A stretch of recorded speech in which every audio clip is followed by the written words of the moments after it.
And I had made cakes for this person before, but they were also small cakes. But they went with something else, and about a month later, she called me again to ask me to bake a cake for her son. And she complained about the cake she ordered, that she should have went with me, and that she was regretting it. So this time around, I told her, listen, you want a cake for your son? I don't have a problem with that, but you have to pay what it's worth. So she had no choice. She ended up paying what it was worth. But after that, I guess she didn't want to pay for it. So they decided not to. If I sit down with a customer and ask me, just like my sister said, that's my time. A cake takes days. Like just a simple one-tier cake can take me 3 days. From mixing, baking, to crumb coat, decorating, and all of that. It's going to take about a good 3 days for just a one-tier cake. When you want something bigger, it takes a lot longer. So that's a lot of time. That's a lot of ingredients. That's a lot of products. And if they don't want, I think I'm worth my time. I think, well, if you came to me because you think I make good cakes, then obviously you think I'm good enough, right? So why not pay me what I'm worth?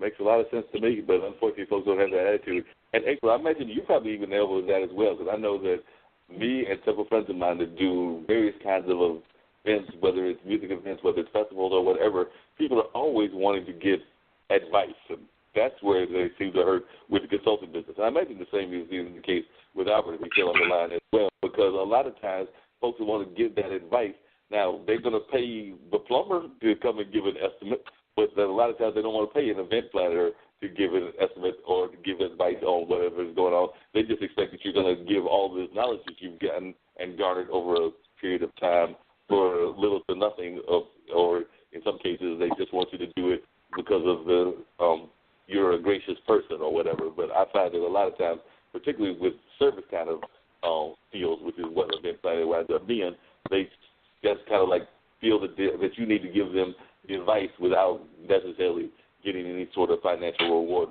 for it. At least that's what I've experienced as well as associates of mine. And I was wondering if you had that experience up there in the New York, New Jersey area. Yes. What I found was, like I did a tabling event. And at that tabling event, I displayed, things that I have created. Now, people would go and pay $5 for something cheaper, and everything that's handmade, they're not going to pay for.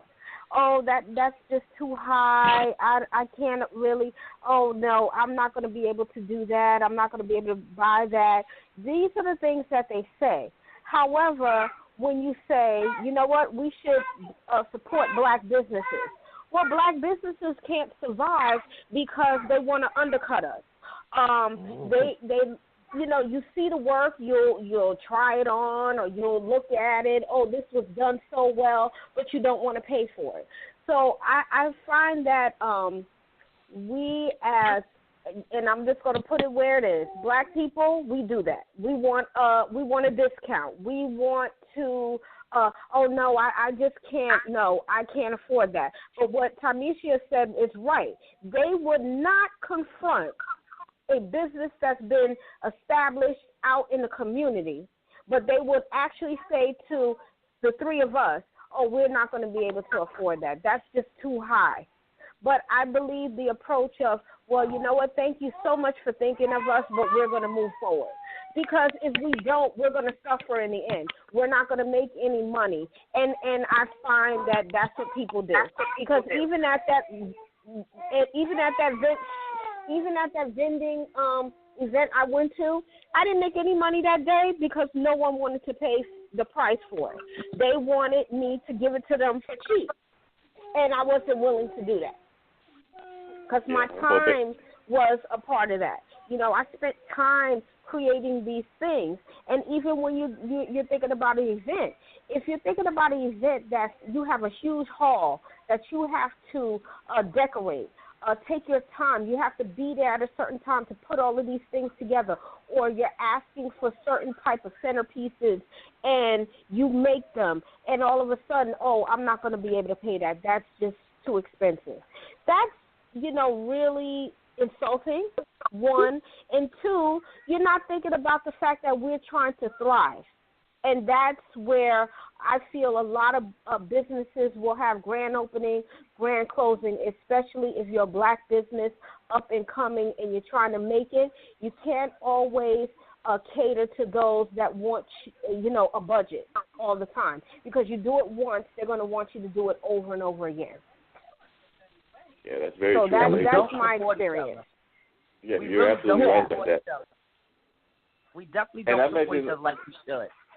Oh, yeah, not at all. Yep. We do not support. We definitely don't support each other because I've seen people, they'll go to the Chinese restaurant, they'll order 5 orders of chicken wings. Now, 4 chicken wings are $5 each. So you'll pay $20, $25 to get these little bit of wings. But if you ask me how much a pan of my chicken is, you're going to tell me, oh, that's too high.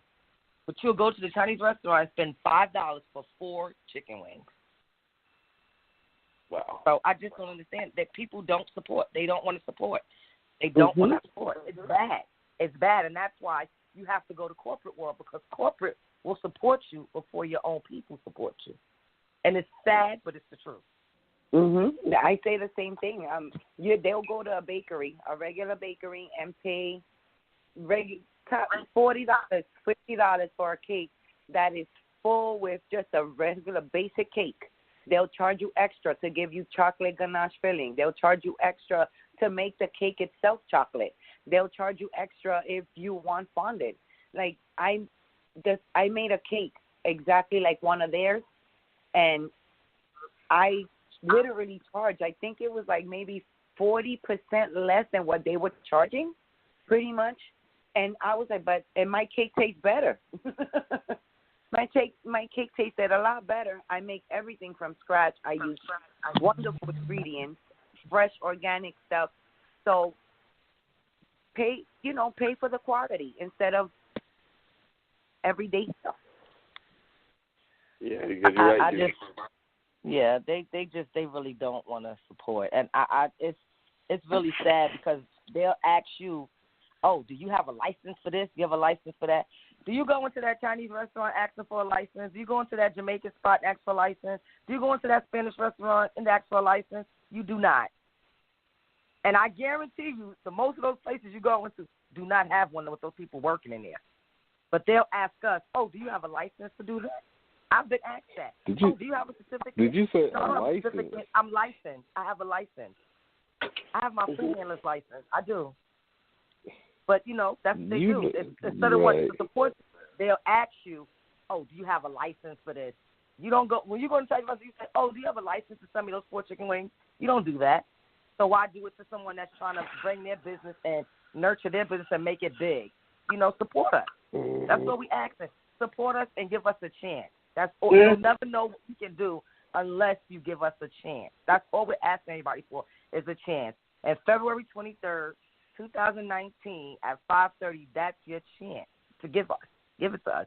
That's all we're asking. We're not asking you for any money. We just want you to come and enjoy, have some little tasting. We have some light music. We're going to have refreshments and just enjoy it. But support us. Come support us. That's all. Our Eventbrite will be going up at the end of the month so that they can always try to get their tickets to Eventbrite. April will be putting it up, so they can always go to our website, our Instagram, our Facebook, and find the link once the Eventbrite is up, and they can get their tickets. Come on through. Come support. Show some love. All we want to do is give you guys love back. And you don't have to wait until the 23rd to book us. You can book us by going to any of we're 3 Harlem Sistas on Facebook, Instagram, Twitter, and our email is 3HarlemSistas@gmail.com. Our website is 3HarlemSistas.com. You can book us now. We're open and we're ready. You don't have to wait till the 23rd of February.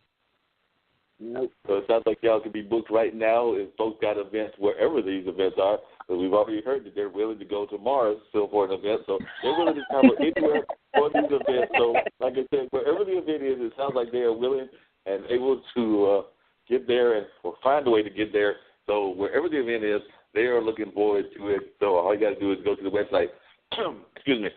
Now, I'm amazed that y'all were able to, and I was wondering, were you surprised, April, or any of you, that you were able to get the name? Because like I said, you are 3HarlemSistas, but that seems like that would be something that would have already been picked up. But it's actually not anything that's been picked up. That's why y'all are able to use it for Twitter, Facebook, and everything else. But I was just wondering, when y'all came up with this name, were you surprised that nobody else had picked up the name? Because like I said, if it was me, I'd be sitting there going like, wow, I was able to get this name that I just would have known that somebody would have already had, just because, of course, there are women in Harlem, and there are probably sisters in Harlem, not just sisters in the sense of being friends forever, but also regular sisters, like sibling sisters. But nobody's picked up the name. So I was wondering, were you surprised at the fact that nobody had picked up the name when y'all were trying to get it? God I had was it surprised because we're using the number 3. We're using the number 3, Harlem, and sisters are spelled SISTAS. So that's why it was available. So I really wasn't surprised. Were you guys surprised? That name was reserved for us by God. So. JoJo. It sounds like definitely it was providence that was going to be created. It was y'all have the name and everything. So it seems like none of you were surprised. So that's a great thing that y'all were able to get the name, and it sounds like business will be thriving. So I imagine now, we joked about Mars and everything, but seriously, in the launches next year, but if somebody was to say, where will 3HarlemSistas be in the year 2025 and the year 2030, what is y'all's own vision of where 3HarlemSistas will be, say, 5 years from now and 10 years from now? Nationwide. Nationwide, having our grandchildren working and our children working for us. Yes, and then we'll go on vacation and get some more recipes. Yeah, and I agree with you both, but I also will add this too. We are going to be the pioneers for the young women that are coming behind us as well, because we are showing them what it means to put a business together, how to work together. You can agree to disagree, but you can also learn how to get back together. You don't let something or disagreement bring you down and then everything is destroyed. You have to learn how to move forward when you are not agreeing, because everyone is different. Everyone has a different personality, and when you bring it all together like we are doing, we are your example on how we can make it work. And you know, it's about not just the legacy of our grandchildren and children, but the legacy of other young women that are looking to become entrepreneurs. There are a lot of young girls now that are starting at an early age. But, you know, we can still encourage and show them and tell them, hey, you're not going to give up. This is what you do. This is what you, deal with. Because there's going to be a lot of adversities. And ladies, we gave examples of that. You know, how people, want to take us, get money away from us. But you know what? We're going to get no's, but we're going to keep going, because this is about us showing how entrepreneurship really works.